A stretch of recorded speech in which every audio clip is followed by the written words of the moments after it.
It's Friday, May 22nd. My name's Juan Brown. You're watching the Blanco Lirio channel, and breaking news, a Pakistan International Airlines Airbus A320-200 has gone down off of the departure end of runway 25 right at Karachi International Airport, Pakistan. Here's what we know so far.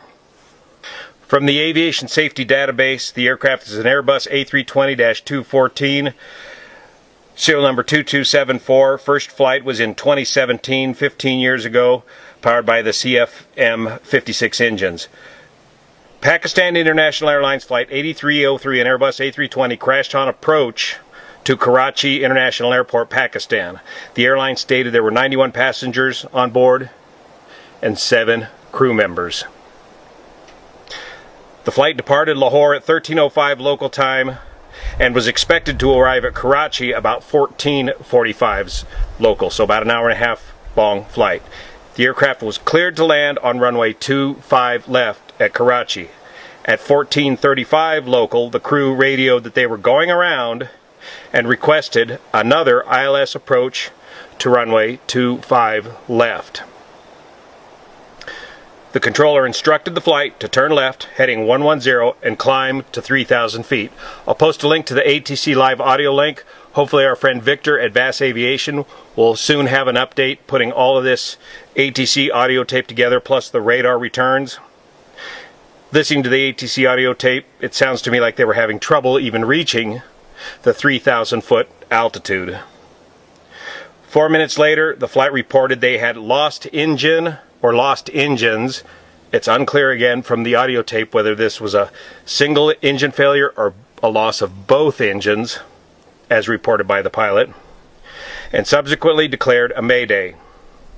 The controller cleared the flight to land, and they were allowed to use either runway 25 left or right. The aircraft crashed in a residential area named the Model Colony, about 1,360 meters off of the departure end of 25 right. The aircraft broke up and a large post-impact fire erupted.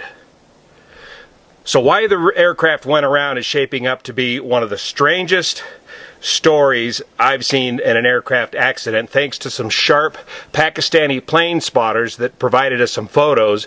Let's go inside and take a look and see what happened potentially to this aircraft.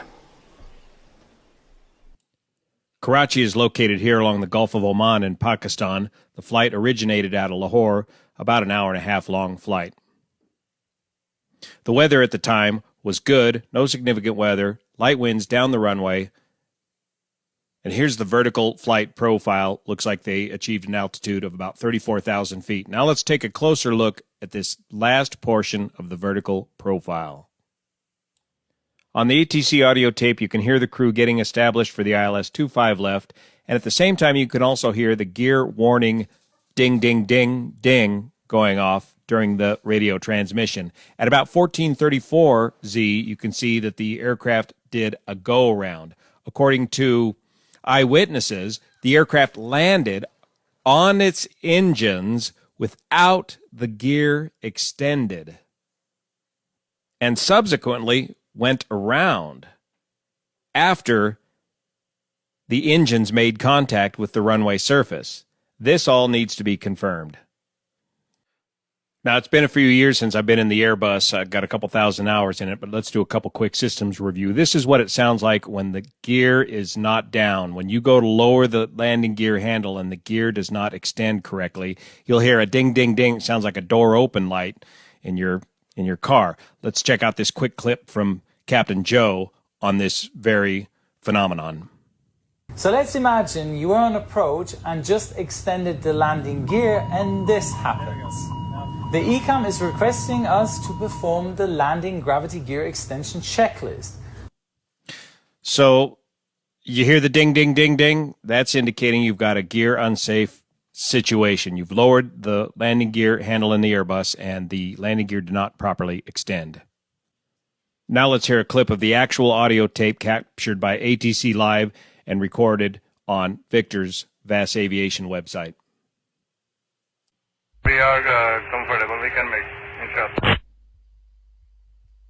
We are comfortable now, and we are out of 3,500 for 3,000. Established ILS 25 left. Negative, turn left heading 180. Sir, we are established on ILS 25 left. 8303, clear line 25 left. Roger, Pakistan 830. Did you hear the ding, ding, ding of the gear unsafe indication? This will be followed by a go around. 303 going round. So the aircraft went around, struggled to maintain 3,000 feet. It's unclear whether the aircraft came in for a second approach to 25 left or right, their choice, and then went around, or if they lost control while maneuvering the aircraft. But there's another very important piece of evidence captured in this photograph. In this photograph, you can see that the ram air turbine, or the RAT, is extended. Here's the implications of what that means. The ram air turbine on the A320 extends automatically if in the event you lose both AC-1 and AC-2. In other words, if you lose both engines and both engine-driven generators, the RAT will automatically extend. The RAT can also be manually extended by pushing a button up in the cockpit, but normally it automatically extends. So the implication of this means that at the time that this photograph was taken, it appears that both engines were failing.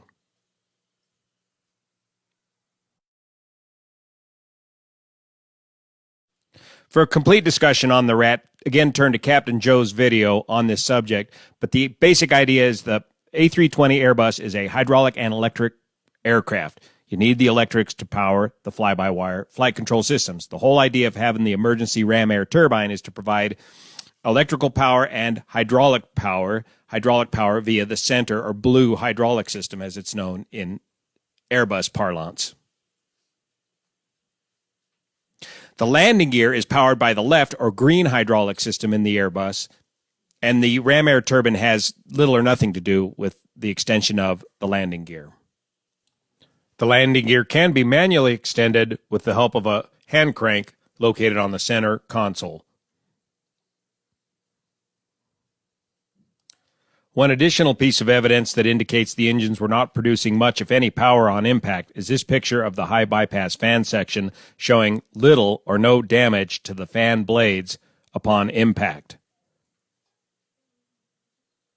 So investigators should easily be able to get this all sorted out once they recover the flight data recorder and the cockpit voice recorder to this aircraft. Somehow this crew managed to initially touch down without the landing gear extended, damage both engines severely, and yet somehow get this aircraft back up in the air, stagger around the pattern again, only to have those two engines subsequently fail due to the damage that they sustained upon the first go-around without the landing gear extended. A very bizarre series of events. We'll keep you posted as we get more information. Please keep your comments below courteous, especially to all those that have lost their lives in this tragic accident. We'll keep you posted. Thanks for your support of this channel. See you here.